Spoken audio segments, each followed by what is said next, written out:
vivemos um momento, e vou falar sobre isso daqui a pouco, quando tratar sobre a força expansiva da jurisprudência, nós vivemos um momento em que os julgadores, muitos deles, acabam decidindo de acordo com aquilo que eles acham que devem decidir. Muitos chegam a dizer que o próprio conceito de sentença vem do sentimento, é o sentimento do Estado do juiz. Ora, a gente sente amor por uma pessoa, sente amor por um animal, mas sentir amor por um processo e decidir com emoção foge um pouco à finalidade da atividade jurisdicional. Então, o problema de hermenêutica hoje, ele é muito sério. Normalmente, se nós pensarmos que a Constituição Federal foi içada ao centro das atenções normativas e o direito passa a ser aplicado, o direito passa a ser visto através da lente constitucional. E o papel dos códigos, por força disso, por conta disso, é completamente alterado. Eu me lembro que quando eu entrei na magistratura, e lá se vão quase 26 anos, era muito fácil julgar. O sujeito me apresentava o problema e eu verificava dentro do código se aquele problema que me era apresentado tinha ou não amparo legal. Eu pegava, portanto, o fato e fazia o casamento do fato com a norma, a subsunção do fato com a norma. Era fácil. Procede ou improcede, acabou. Isso porque era o papel do código. Quando alguém queria saber o que o direito civil tinha para falar, ia ao Código Civil. O direito tributário ia ao Código Tributário. O direito penal ao Código Penal. E assim sucessivamente, caminhando por entre o direito. Hoje não. Hoje a gente tem que ir à Constituição Federal, que é por onde se parte todo o direito. E a partir da Constituição Federal se começa a interpretar toda a legislação que orbita ao redor da Constituição Federal. E aí nós temos uma série de problemas por conta disso. E um desses problemas é o problema da hermenêutica. Eu costumo lembrar sempre o exemplo do Fiat 147. Vocês conhecem esse exemplo? Do Fiat 147? Então vocês imaginem um Fiat 147, eu costumo dizer que o Fiat 147 não é carro e poodle não é cachorro. Então vocês imaginem um Fiat 147, eu sei que eu já tive os dois e posso falar. Imagine um Fiat 147 parado na estrada com problemas de mecânica. E aí daqui a pouco me aparece uma Ferrari. A Ferrari encosta ao lado do Fiat 147, o rapaz, mais ou menos com o perfil do Sérgio, abaixa o vidro e pergunta ao sujeito do Fiat 147 se deseja alguma ajuda. Eu, claro, o senhor pode me ajudar? Eu nem acredito uma Ferrari pedindo ajuda a um Fiat 147, eu gostaria de ter a sua ajuda. Ele joga uma corda, amarra o seu Fiat na traseira da minha Ferrari, mas cuidado, porque eu posso correr muito. Se eu correr muito, você joga o farol, pisca o farol, querendo com isso dizer que eu estou correndo muito e eu diminuo a velocidade. E assim partimos estrada fora. Ele dirigindo a Ferrari e eu humildemente no meu Fiat 147 amarrado, porque aquele negócio não funciona. Eis que, ombreando a Ferrari, me surge uma Lamborghini, um sujeito barbudo, de terno azul, blusa azul, para ao lado da Ferrari, abaixa o vidro e pergunta ao motorista da Ferrari: esse carro não anda não? E mexe com os brilhos do motorista da Ferrari. E os dois saem correndo a 180, 190, 200 km. Eu amarrado atrás do Fiat dele, atrás da Ferrari dele. E a Polícia Rodoviária Federal, então, com aquele aparelhinho, mede a velocidade e comunica com o posto que vem na sequência. Alô, alô, posto da Polícia Rodoviária Federal, aqui quem fala é João, policial rodoviário federal, acusando Ferrari e Lamborghini batendo pega, acusado no radar a 210 km. Mas atenção, o perigo não é a Ferrari nem a Lamborghini. Há um Fiat atrás piscando o farol. Então observem, é um problema de interpretação.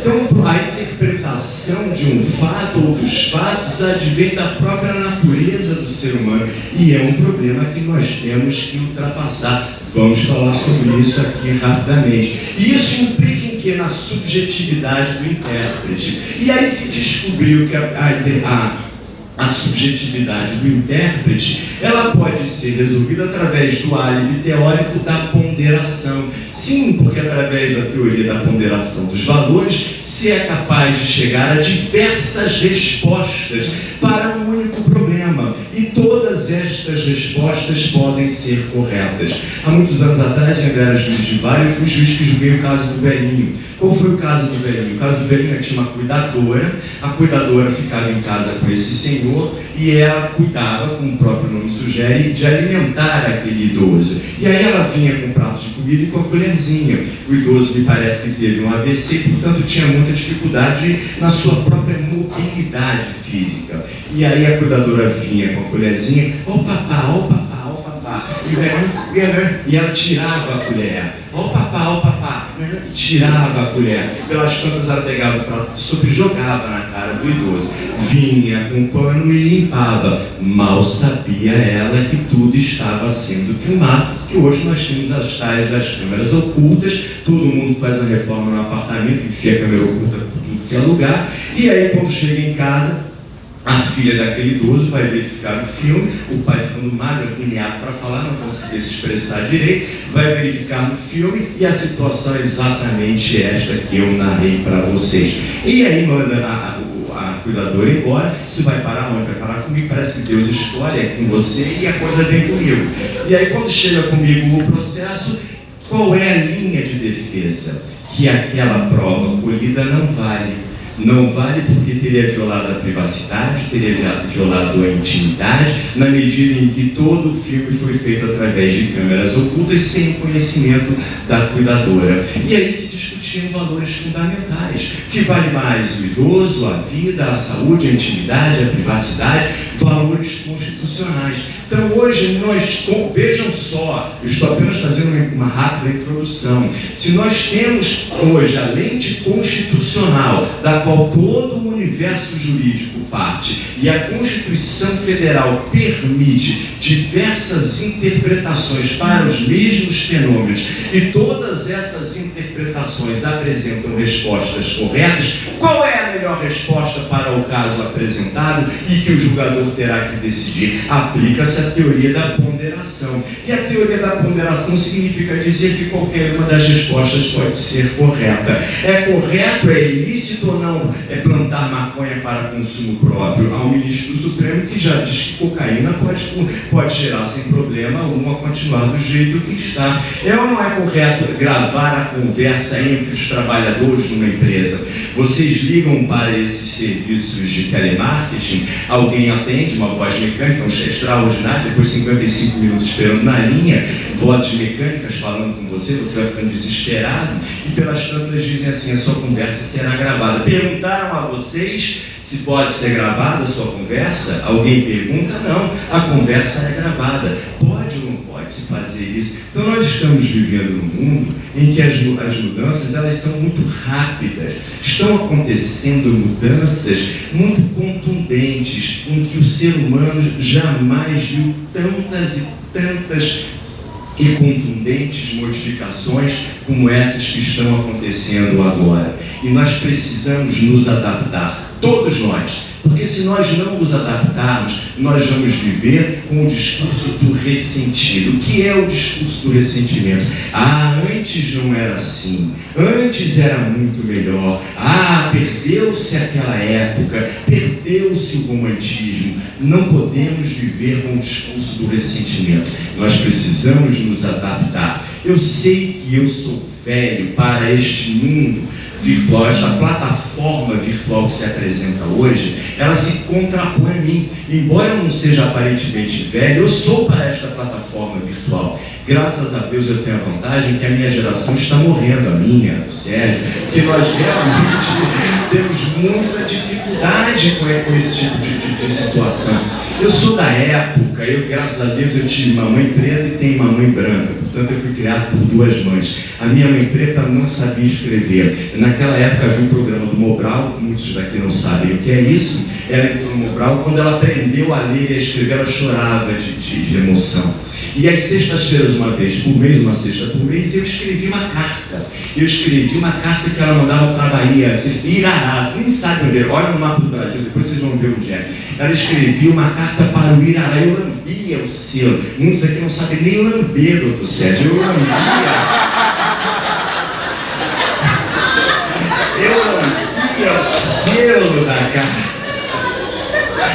Mas eu eu aprendi a datilografia, eu fiz o curso Remington, espetáculo, ninguém aqui datilografa comigo, mas para que serve isso? Hoje em dia não tem mais lerdote, isso aqui não dá lerdote, ficam datilografando esse negócio com a velocidade que é a coisa do aluno. Disco de vinil, lembra? Eu tenho um aluno na graduação que ele tem 17 anos, eu estava falando sobre disco de vinil, ele com uma cara estranha, e eu percebi que ele não sabia o que era o disco, nunca vi um disco de vinil na vida, videocassete, mulher virgem, vão anotando as palavras. Vamos anotando as palavras, depois o tio vai explicar com calma para vocês o que elas significam. Eu sei usar uma enciclopédia, eu sei discar, telefone discar não é da tua época, mas é da nossa. Eu sei discar no telefone com caneta, um espetáculo, pegar uma caneta e discar. Vovó morava fora do Rio, mamãe me mandava eu ligar para ela, me tirava o telefone do gancho, um telefone preto, que hoje se usa para decorar, é caro, R$800 no telefone. Só para R$800, eu não posso comprar um telefone dele. Naquela época tinha dar com pau, lembra disso? Ele deve lembrar, ele também deve lembrar disso, não chama de velho, pelo amor de Deus.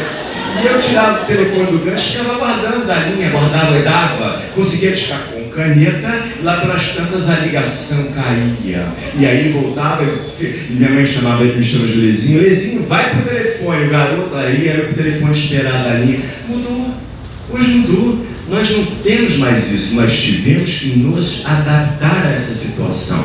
Então esses são os primeiros problemas que nós vamos enfrentar quando tivermos que fazer a adaptação do novo Código de Processo Civil para o processo do trabalho. Professor Leonardo Borges, são só esses problemas? Se fossem só esses problemas, seria um espetáculo. O mundo seria rosa ou verde, como é agora abril verde, seria verde, um espetáculo seria o mundo. Nós temos outros problemas, além dos problemas teóricos, além dos problemas estruturais, além dos problemas econômicos, nós ainda temos os problemas, graças a Deus, que é a minoria, mas temos problemas de profissionais incompetentes, que começam muitas vezes nos bancos das faculdades. Eu tenho um aluno, que eu não sei por onde ele anda mais, ele fez teoria geral do processo comigo 6 vezes. Eu consegui reprovar o menino 6 vezes. A cada vez que eu entrava na sala de aula, eu morria de medo, porque ninguém é normal para fazer a mesma matéria 6 vezes que o mesmo professor. Eu tinha medo dele. Por que ele não escolhia um outro professor? Ele resolveu escolher a minha matéria. Eu reprovado ele 5 vezes. A 6ª vez eu fiquei com pena dele, prova final oral. Eu vi os olhos dele, ele olhou nos meus olhos. Fica apaixonado por mim, não, seus olhos são bonitos, hein? Ele olhou para mim, eu olhei para ele, eu perguntei para ele, meu filho, eu quero te aprovar, qual é a diferença entre pessoa física e pessoa jurídica? Ele riu, e eu ri, vou ficar livre dele agora. Professor, pessoa física sou eu, pessoa jurídica é o senhor que sabe tudo de direito.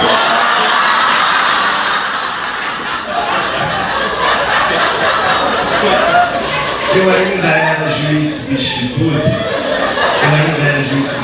eu passeava, o juiz substituto passeia, eu passeava pela 29ª, e eu me lembro que era uma quinta-feira, eu mandei prender um sujeito, tem um magistrado federal, chama William Douglas, há mais de 10 anos nós estamos reunindo material para fazermos um livro, casos pitorescos do Poder Judiciário. Nunca vai ser esse livro, vocês estão mais usando uma bobagem, porque a cada dia chega inúmeros casos pitorescos, cada um mais incrível do que o outro, então eles vão se superando, é inacreditável.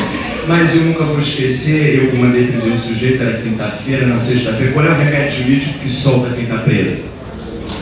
Qual é o nome do remédio jurídico que solta quem está preso? Pois é, o sujeito deve ser muito religioso, que me impetra um Corpus Christi.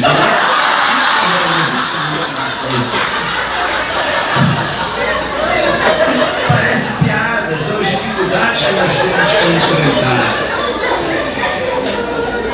O recém-formado, só para terminar essa introdução, o recém-formado tem um furor linguístico, né? O recém-formado acha que a competência e a capacidade do seu conhecimento está na proporção direta com a capacidade que ele tem de escrever. E hoje não tem mais máquina Remington, então ele colhe copia do computador. Ele é capaz de fazer uma petição sem PJI, que é um espetáculo. Ele colhe copia uma petição inicial com 400 laudas, na crença de que o juiz vai ler aquilo. Não façam isso com nenhum juiz. vai ler uma petição inicial de 400, 300, isso não existe. E aí escreve, porque o recém-formado tem isso, é o furor, quer mostrar conhecimento. Juntada, agora não quer PJ, mas até bem pouco tempo, juntadas de procuração do recém-formado. Veio querer Vossa Excelência juntado do subestabelecimento. Segundo doutrina pacífica, o subestabelecimento pode ser juntado a qualquer momento. E juntado toda aquela doutrina no mesmo sentido é a jurisprudência dos nossos tribunais. E botava a jurisprudência dos nossos tribunais. Doutora Marta aqui ao meu lado. E vem requerer a Vossa Excelência juntado do subestabelecimento. Qualquer advogado com pouca experiência sabe que bastaria pegar aquele raio do subestabelecimento e entregar a qualquer funcionário no cartório, estava resolvido o problema. Então, em outro dia eu lia um recurso ordinário e lia, aquele negócio extenso, e no final vem grandes textos. Como diz o velho ditado em latim, aspas, the time is on. Fica difícil. Bom, vamos avançar. É preciso que nós tenhamos em mente ainda uma outra premissa que é muito importante.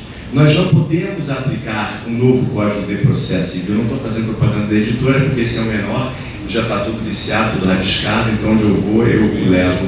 Porque a minha companhia não fala, não reclama, o meu é muito melhor que esse. O que acontece? O novo Código de Processo Civil, com todo o regulamento de processo civil, ele foi feito para atender ao direito material. Apesar da existência de algumas críticas com relação a isso, entendimento quase pacificado na doutrina que o processo ele é instrumental. Ele é instrumental porque ele é um instrumento que serve ao direito material. Portanto, se eu tenho um Código de Processo Civil, a premissa basilar dele é que ele existe para atender ao direito material. Qual é o direito material construído para atender, e que o Código de Processo Civil foi construído para atender? É o direito civil, que está em tese dentro, pelo menos em grosso, dentro do Código Civil. Eu não posso, portanto, aplicar cegamente um diploma processual construído para atender ao direito civil no processo do trabalho. Porque o processo do trabalho não foi construído para atender ao direito civil. Partindo da lógica de que o processo atende ao ramo do direito material para o qual ele foi construído, o processo do trabalho existe para atender ao direito do trabalho. Portanto, eu não posso, essa barreira ela precisa ser bem compreendida. Eu não posso aplicar cegamente o código, as regras que se encontram no Código de Processo Civil, sem levar em consideração esta premissa. Exemplos muito simples, para não tomar o tempo de vocês. O empregador, ele tem a autotutela. O empregador, se ele olhar para o trabalhador, o empregado dele, e quiser mandar embora, ele manda embora. E diz para o empregado, vai procurar os seus direitos na justiça. Ele até pode não achar, mas ele vai procurar. Porque o empregador tem a autotutela. Se o empregado chega atrasado, o empregador pode adverti-lo. Faz uma carta e assina aqui, meu filho. Não quer assinar? Assina como testemunha, assina como testemunha. Acabou. Se o empregado chega atrasado ou falta, o empregador desconta, exercendo, portanto, a autotutela. Vamos ao caminho contrário. Quando o empregador viola ou comete um ilícito legal, o empregado não pode tomar a chave do cofre do empregador e abrir as suas respectivas portas. O empregado precisa buscar a solução do seu suposto problema junto ao Poder Judiciário. Portanto, são lógicas completamente distintas que nós precisamos ter sempre em mente. O novo Código de Processo Civil estabelece no artigo 926 algo muito interessante. Fala sobre a estabilidade, integridade e coerência das decisões. Estabilidade no sentido de que os tribunais não podem ficar alterando a sua jurisprudência como alteravam até bem pouco tempo. Eu, como convocado no ano de 2004, nunca vou esquecer que eu participava da sessão de julgamento de uma determinada turma. Quando eu estava lá, dependendo da composição, para aquela matéria, o resultado era 1. No dia seguinte não estava mais lá, para a mesma matéria, o resultado era outro. Então havia uma oscilação muito grande na jurisprudência a respeito da mesma matéria. O novo Código de Processo Civil não quer que isso aconteça. O novo Código de Processo Civil diz que deve haver integridade das decisões. Isso realmente precisa ser observado. E o novo Código de Processo Civil diz que precisa haver coerência das decisões. De nada adianta o tribunal manter a estabilidade das decisões, a integridade, todo o tribunal dizer que a lei da gravidade está revogada porque é inconstitucional. Então não faz sentido. É preciso realmente que se observe esta tríade, principalmente agora que nós temos mais de 106 milhões de ações. Isso está no site do CNJ. Até o final do ano passado, nós tínhamos ao todo 106 milhões de ações. Não há Código de Processo Civil que resolva, não há Código de Processo do Trabalho que resolva, não há magistrado que resolva e não há Bíblia que resolva. Não adianta, os juízes podem querer aplicar a Bíblia, porque não vai resolver. Então nós temos 106 milhões de ações tramitando no Poder Judiciário. Esse fenômeno da hierarquização do Poder Judiciário, que eu vou falar já para vocês, que eu resolvi chamar de força expansiva da jurisprudência, é um fenômeno que pode ser notado em diversas passagens do novo Código de Processo Civil. Alguns exemplos muito rápidos. O Código de Processo Civil de 73, ele tinha no artigo 285, letra A, 285, letra A possibilidade do juiz, portanto o juiz em primeiro grau, extinguir o processo com apreciação do mérito liminarmente, desde que o caso já tivesse sido apreciado por ele mesmo e houvesse uma repetição de caso apreciado por ele mesmo. Agora não, isso não pode mais acontecer. Continua a improcedência in limine, desde que haja jurisprudência sedimentada a respeito da matéria. Então vejam, é um fenômeno da hierarquização do Poder Judiciário. Essa hierarquização não é apenas mais de atividade administrativa, porque quando eu entrei na magistratura, o juiz ele era independente para exercer a sua atribuição, atividade jurisdicional, lato sensu, em sua plenitude. Mas não havia independência administrativa. Havia uma forte hierarquização judiciária quanto às questões administrativas. Hoje, a hierarquização diz respeito também à atividade jurisdicional. Não é por outra razão que já começamos a encontrar aqui e acolá, ao menos do ponto de vista reflexivo, algumas ideias a respeito da possível, ao menos ideologicamente, incompatibilidade dessa hierarquização com a independência que a própria Constituição estabelece a atividade jurisdicional. Mas isso é outra conversa. A concessão de tutela provisória, ela pode ser concedida com base na jurisprudência já sedimentada dos tribunais. O próprio relator no tribunal hoje, liminarmente, pode rejeitar um recurso de forma muito mais ampla do que acontecia no CPC revogado. Isso são exemplos que nós temos para mostrar para vocês que houve uma mudança de paradigma. Então, a primeira questão do novo Código de Processo Civil, que tem sido aplicada ao processo do trabalho, queremos independentemente da nossa vontade, está exatamente na força expansiva da jurisdição. O que é isso?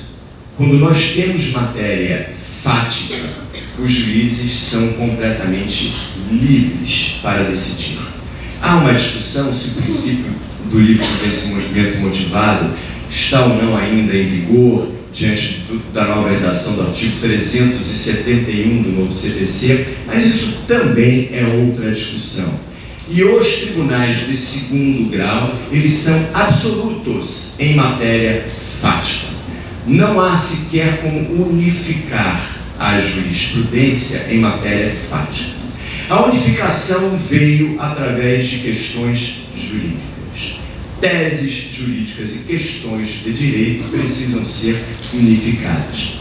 O meu vizinho não consegue entender e nem eu consigo explicar por que o colega dele ombreia com ele na Petrobras, no mesmo setor, conseguiu um determinado benefício na justiça, contrataram o mesmo advogado, caiu na mesma vara, porém juízes diferentes apreciaram o processo, com as mesmas testemunhas, com a mesma situação interpretativa. Todavia, ele perdeu e o amigo dele ganhou. E ele veio conversar comigo. Como é que eu vou dizer para esse cidadão o que aconteceu? Pois nem eu sei o que aconteceu. Então, esse tipo de situação é que se objetivou evitar com esse fenômeno da hierarquização da atividade jurisdicional. E o que é que foi feito? Foram criados, olha só, gente, estou sendo muito rápido, eu sei disso, mas olha como a ideia é genial. Há alguns anos atrás, eu encontrava o direito num código. O direito, texto da lei, tinha sua própria normatividade. Hoje o papel do código não é mais dizer a respeito de tudo que se pretende encontrar dentro de um ramo do direito, porque ele sai de cena e entra a Constituição Federal. Na medida em que tenho a Constituição Federal como ponto de partida, qual é o papel do código? É garantir a aplicação dos princípios constitucionais. Aliás, os 15 primeiros artigos do novo CPC diz isso com muita clareza. Se este é o papel dos códigos, e se a ideia de se trabalhar com valores ou princípios constitucionais pode mudar, e de acordo com o olhar de quem está interpretando o direito, nós temos que fazer uma distinção entre texto e norma. Vejam que essa distinção não existia. Eu tenho agora o texto e tenho a norma. Eu tenho o texto, que é o que a lei diz, e tenho a normatividade, tenho a norma, que é aquilo que o intérprete vai dizer a respeito do alcance da lei. É o resultado do texto.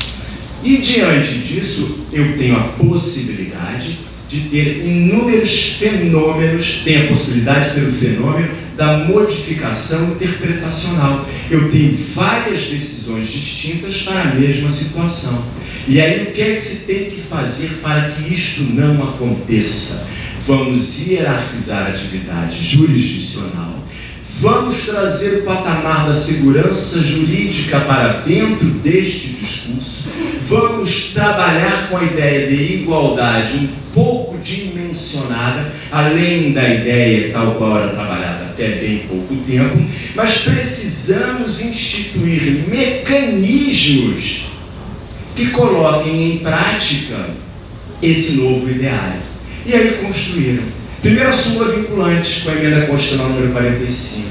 Eu me lembro que na época era juiz de vara e junto com a AMB, que é uma associação que congrega todos os juízes do Brasil, várias vezes fomos a Brasília, bati na porta do Senado, na porta da Câmara, dos deputados, tentando demonstrar que a súmula vinculante seria muito ruim para toda a sociedade. Bobagem! Hoje eu vejo uma grande bobagem. A súmula vinculante veio e foi a ideia embrionária desta hierarquização. E agora essa ideia foi abraçada por todo o universo jurídico. Olha, vocês não têm ideia da dificuldade que os operadores do direito estão encontrando hoje para trabalhar com esses novos institutos. Quando eu falo operadores do direito, eu digo magistrados, membros do Ministério Público, advogados, defensores. Rapidamente eu vou nominar 11 instrumentos processuais que servem para garantir o êxito deste novo ideário, que é a hierarquização do Poder Judiciário através do fenômeno da expansão da jurisprudência. O primeiro deles, a súmula vinculante. Porque mudou. Eu aprendi em direito que a jurisprudência não era a fonte formal do direito. Hoje, a jurisprudência é fonte formal de direito. É uma mudança vertiginosa. Segundo instrumento, súmulas não vinculantes, muitos chamam de súmulas obrigatórias. Terceiro instrumento, teses jurídicas prevalecentes. Na área do processo do trabalho, nós temos o quarto instrumento, que são as orientações jurisprudenciais, que aí elas se subdividem em orientações jurisprudenciais da SDI 1 e da SDI 2. Não vou fazer isso, mas se eu fosse perguntar a cada um de vocês qual é a diferença da orientação jurisprudencial da SDI 1 para a SDI 2, eu mudo de nome, eu passo a me chamar Sérgio. Se vocês souberem dizer qual é a diferença entre as orientações, seria uma honra para mim. As diferenças entre as orientações da SDI 1 para a SDI 2. Temos as orientações jurisprudenciais transitórias. Temos os precedentes normativos do órgão especial. Temos o incidente de assunção de competência. Temos a repercussão geral no recurso extraordinário. Temos o IRDR, incidente de resolução de demandas repetitivas. Temos o incidente de recursos repetitivos. Temos o incidente de uniformização de jurisprudência. Querem mais? Como é que o advogado tem se colocado numa situação como essa? Se uma turma julga A achando que A é preto e a outra turma julga A achando que A é branco, qual é o instrumento processual que vocês vão utilizar? O incidente de uniformização de jurisprudência, o IRDR, o incidente de resolução de demandas repetitivas. Qual é o que vocês vão utilizar? Se eu perguntar a cada um de vocês, eu acho pouco provável que você... Aliás, a gente podia fazer aqui na ESA um curso exatamente sobre essa questão para explicar bem como funciona, porque é complicado. E se um incidente não chegar ao seu resultado, o que é que ele vira? Ele vira súmula? Não. Ele vira uma tese prevalecente. E o que é que eu faço com essa tese prevalecente? Eu não vou responder para vocês. Então vejam, isso veio com o novo Código de Processo Civil. E na área do processo do trabalho, temos o incidente de uniformização de jurisprudência nova criado pela Lei 13.015 de 2014. Que essa lei antecedeu o novo Código de Processo Civil, que criou o IRDR. Então nós temos dois institutos jurídicos distintos para cuidarem da mesma matéria. Agora, pasmem, se já é difícil trabalhar com o Código de Processo Civil, vocês e nós temos que trabalhar com os regimentos internos, porque são nos regimentos internos dos tribunais que nós vamos encontrar a forma, o procedimento do IRDR, do incidente de uniformização de jurisprudência. E ainda disseram que a nossa vida seria mais simples com o novo Código de Processo Civil. Então isso é uma realidade. Isso são institutos que se encontram no processo civil, tirando o IUJ, que é o incidente de uniformização de jurisprudência, que ele é específico, só existe no processo do trabalho. Não vai para o Tribunal de Justiça suscitar um incidente de uniformização de jurisprudência que vão matar as pessoas lá. Lá é o IRDR. Aqui é o IRDR e o IUJ. E para piorar, criar uma reclamação. Se não cumprir, tem a reclamação. E como é que funciona a reclamação no processo do trabalho?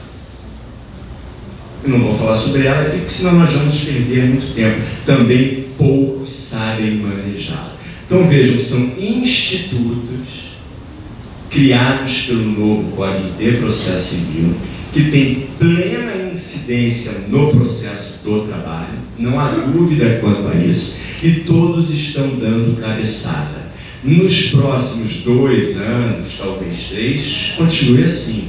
Eu me lembro que quando criaram a antecipação da tutela, ou tutela provisória, antigo artigo 273 e artigo 461 do CPC, durante 5, 6, 7 anos os operadores do direito ficaram dando cabeçada.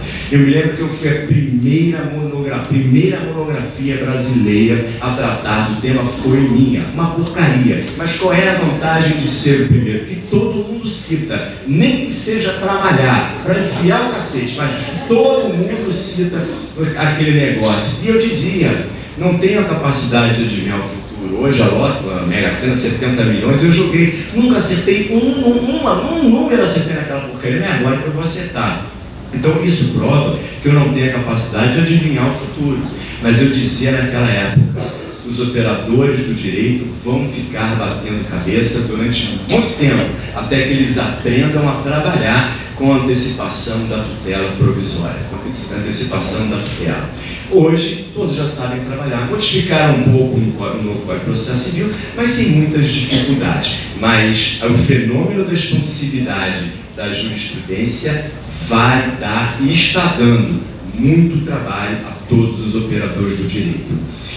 Avançando, o novo Código de Processo Civil lembro vocês que eu estou tratando daquelas questões do novo Código de Processo Civil que têm sido admitidas no processo do trabalho. Aí vem o novo Código de Processo Civil que cuida do artigo 76. O artigo 76 cuida da correção do vício da representação processual. Era o antigo artigo 13 e agora é o artigo 76.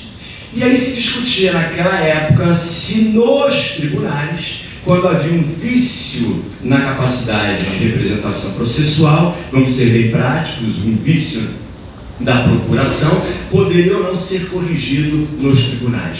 Havia uma jurisprudência muito forte, ainda há um pouco, chamada jurisprudência defensiva, e o entendimento era no sentido que não se podia, nos tribunais, fazer os devidos acertamentos. Aí vem o artigo 76, no parágrafo 2º do novo Código de Processo Civil, e busca trabalhar com o afastamento da ideia da jurisprudência defensiva, porque o parágrafo 2º do artigo 76, na minha leitura, deixa claro que nos tribunais é possível se corrigir esses vícios eventualmente existentes. O advogado recorre, tem aqui 2, 3 advogados extremamente bem-sucedidos, quantas e quantas vezes na premência da velocidade, da necessidade, da urgência, eles não fizeram recurso sem a procuração e tinham, era impossibilitado o ingresso meritório do recurso por um defeito na procuração. É verdade ou é mentira? É verdade ou é mentira? Veio o novo CPC objetivando afastar essa ideia. Doutor Sérgio, se houver um problema, esqueceu a procuração, 5 dias para juntar. Faça isso, doutor Sérgio. Porque a ideia é invadir o mérito, é avançar, e não ficar no formalismo, na defensiva. Eu adorei essa ideia do novo CPC. E assim comecei a fazer no tribunal, quando competia a minha relatoria dos processos. Eis que veio o Tribunal Superior do Trabalho e edita a súmula, pode anotar, 383. E aí no item 2 da súmula 383, vem a pérola. O artigo 76, ele tem aplicação. Se houver uma irregularidade na procuração, por exemplo, veio com cópia não autenticada, aí sim se dá a oportunidade para se regularizar a representação.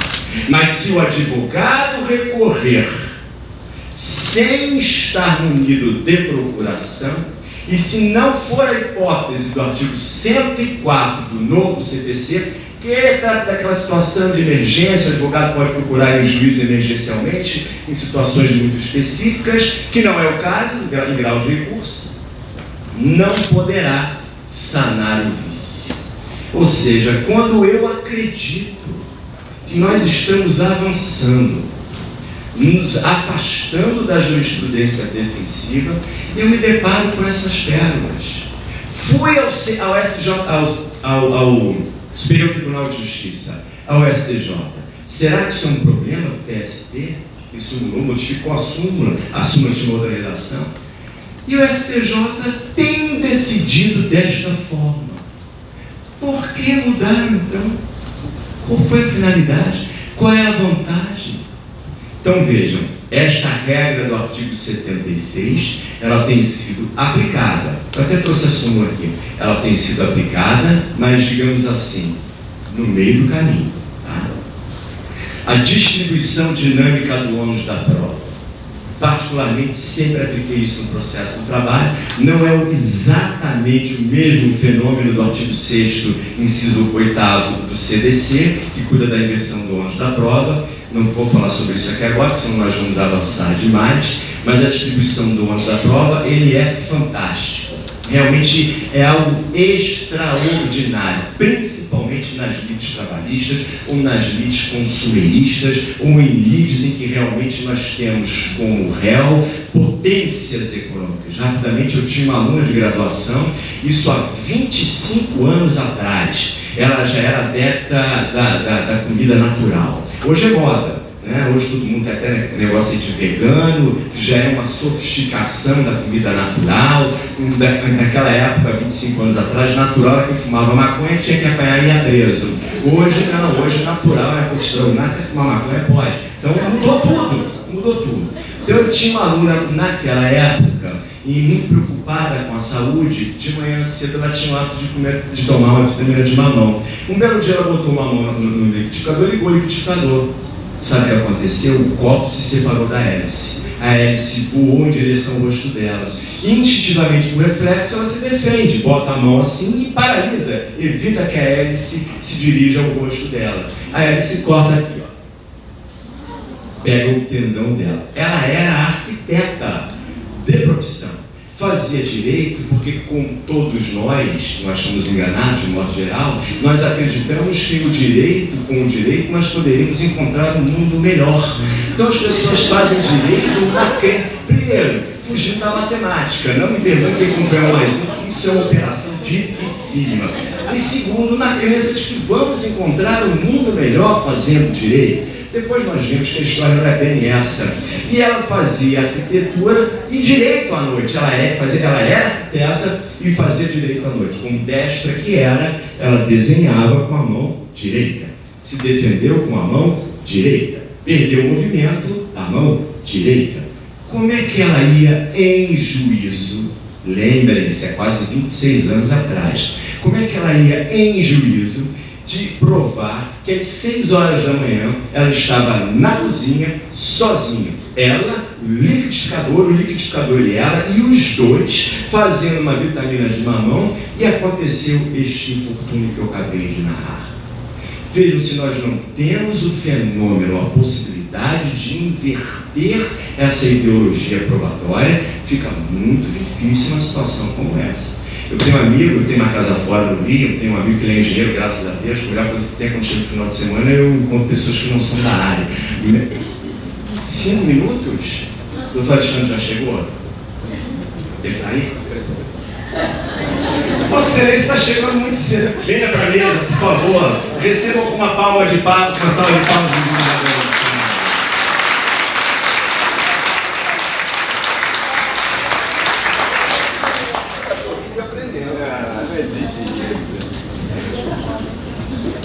E ele está perdendo o seu grupo. Só a estratégia.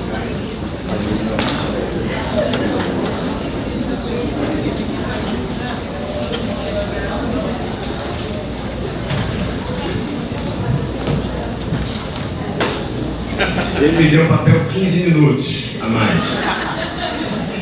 Um amigo meu, ele é engenheiro, e no final de semana ele estava indo lá para casa, me encontrar numa casa que eu tenho fora do Rio, e deu muita fome nele, muita fome. Ele resolveu entrar naqueles postos de conveniência e comprou um leite, eu não vou dizer qual é a marca, porque a gente começa com a letra P. Comprou um leite, uma caixa de leite, resolveu abrir, e não pela pista de rolamento, mas pela pista de acostamento, ele foi bebendo o leite e dirigindo. Pelas tantas, ele sente algo assim, gelatinoso no leite. Um gole, faz um leite especial ali. Tomou um segundo gole, o terceiro gole, e a coisa não parava. Ele resolveu encostar o carro e abrir a caixa. Quando ele abriu a caixa, adivinha o que tinha dentro do leite? Mas vai saber. Aquelas baratas enormes. Eu morro de medo de barata. Sou muito macho, mas com uma barata eu já tenho minhas dúvidas. E o que acontece? Ele encosta o carro e ficou chateado. Ele chega lá em casa reclamando da vida. Poxa, Léo, comprei o leite, aconteceu isso assim. Eu era no juizado especial. Entra. Mas como? Eu e a caixa de leite dentro do carro? Como é que eu vou provar o juiz? Rapaz, entra que você vai ganhar. Nós vamos dizer, o juiz inverte o ônus da prova, mas é por isso que o país não vai para frente. Não tem ninguém para provar e eu vou ganhar. Porque, veja, é um fenômeno extraordinário. Então, a inversão do ônus da prova e agora a distribuição do ônus da prova, no artigo 373 do novo Código de Processo Civil, tem plena aplicação no processo do trabalho. Eu vou dar uma corrida rápida, se o desembargador Alexandre permitir, mas 5 minutinhos só para... a suspensão dos prazos, artigo 220 do novo CPC, no primeiro momento o Tribunal do Rio de Janeiro, o Tribunal Regional do Rio de Janeiro, não queria aceitar, mas num segundo momento foi ao pleno, através de um requerimento feito pelo presidente da Ordem, de Santa Cruz, e nós passamos a aceitar a suspensão dos prazos de 20 de dezembro a 20 de janeiro, aplicando-se, portanto, o artigo 220 do novo Código de Processo Civil. A nomeação de perito que não tenha formação no terceiro grau completo. Isso era uma dificuldade, porque às vezes nós tínhamos alguns processos que eram relativamente simples, e a contratação de um expert, mestre, doutor, alguém com terceiro grau, no nível de conhecimento, encareceria demais o processo. E o pagamento do perito é algo muito complicado. Se alguém descobrir a forma do perito trabalhar de graça, vai ficar milionário. Nem relógio mais trabalhar de graça, então, se tem uma bateria, fica difícil. Então, o novo Código de Processo Civil avançou muito, tem sido muito útil nesse particular para nós aqui no processo do trabalho, porque nos artigos, se quiserem anotar, 156, parágrafo 1º, e o artigo 465, ambos do novo Código de Processo Civil, permitem a possibilidade de se nomear um perito sem que ele tenha curso superior. Outro fenômeno muito interessante, que cada vez mais está ganhando espaço, é a possibilidade da conversão do feito em diligência pelo relator. Eventualmente a prova é mal produzida em primeiro grau de jurisdição, eventualmente pode não ser uma coisa muito bem tomada em primeiro grau de jurisdição, e cada vez mais eu tenho observado aqui no tribunal o relator convertendo o feito em diligência, claro que garantindo-se sempre contraditório, a possibilidade de se produzir provas em segundo grau. Para quem quiser anotar, artigo 932, inciso 1, combinado com o artigo 938, parágrafo 3º. A alteração quanto à ordem de inquirição das testemunhas, parágrafo único do artigo 456. Isso é extraordinário. Não é incomum que o réu faça em sua defesa, ou traga em sua defesa, uma matéria que traga igualmente a prova para si, independentemente do fenômeno da inversão ou aplicação da dinâmica quanto ao ônus da prova. E muitas vezes o juiz ficava amarrado, porque teria que ouvir, segundo a literalidade do artigo CPC, primeiro as testemunhas do autor. Agora, isso fica superado facilmente, os juízes fazem isso sem menor problema, sem menor dificuldade, em inverter a ordem de inquirição das testemunhas. A prova emprestada sempre foi utilizada, agora sem problema nenhum, com total conforto. Artigo 372 do novo Código de Processo Civil, a ata notarial. As empresas de ônibus cada vez mais estão se valendo da ata notarial como meio de prova. Artigo 384 do novo Código de Processo Civil. Não vou explicar, apenas abordar rapidamente os tópicos daquilo que não vem, aquilo que é controvertido, rapidamente. O incidente de desconsideração da personalidade jurídica. Gostaria de avançar sobre isso, ficará para uma outra oportunidade, apenas registrar que isto tem sido objeto de muita controvérsia no processo do trabalho. Digo a vocês que na primeira região, esmagadora maioria dos juízes de primeiro grau tem se recusado a aplicar a desconsideração tal qual estabelece o artigo 133 do novo Código de Processo Civil. Permitem o contraditório, entram dentro do contraditório, mas não têm aplicado o incidente tal qual determina pelo CPC. Eu não tenho como entrar no mérito das questões de cada um por si. O julgamento parcial do mérito, artigo 356 do CPC, é controvertido. Alguns juízes estão fazendo, outros não estão fazendo. Temos alguns problemas no processo do trabalho, porque as decisões interlocutórias elas são irrecorríveis no processo do trabalho. Então, o primeiro problema é se aceita ou não o recurso ordinário. O segundo problema, a cada recurso terá ou não que se fazer um depósito recursal, aumentando com isso em muito o custo do Brasil do processo judicial trabalhista. Isso é apenas uma reflexão que eu não tenho como avançar nisso. A multa obrigatória nas obrigações de pagar quantia certa. Isso tem sido uma atitude dos juízes de primeiro grau, muitos já estão fazendo isso, aplicando o artigo 139, anotem, artigo 139, inciso 4 do novo CPC. Nas obrigações, não são as obrigações de fazer, e quanto a isso nós já temos as asteentes, parágrafo único do artigo 814 e artigo 537. É a aplicação de multa que não é do 523, é como se fossem asteentes já para as obrigações de pagar quantia certa. Artigo 139, inciso 4 do novo Código de Processo Civil. A penhora do salário tem sido alvo de muita controvérsia também na Justiça do Trabalho. A própria multa do artigo 523, parágrafo 1º, multa de 10%, é o antigo 475J do CPC, também tem gerado muita controvérsia. Eu estou falando rápido, senão daqui a pouco o desembargador Alexandre vai bater em mim. Ele é grande, forte, sou pequenininho e fraco. Então já estou terminando. Os embargos de terceiro ajuizados pelo sócio no processo do trabalho, sempre houve uma recusa quanto a isso.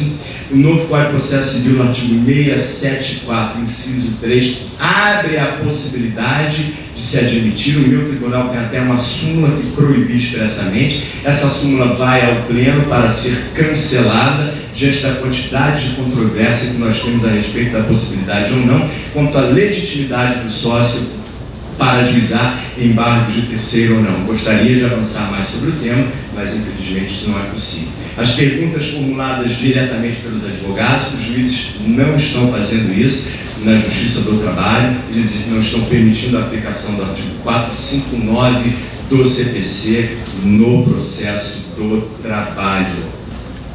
Vou avançar, eu gostaria de falar sobre aquelas questões que não são aceitas no processo do trabalho.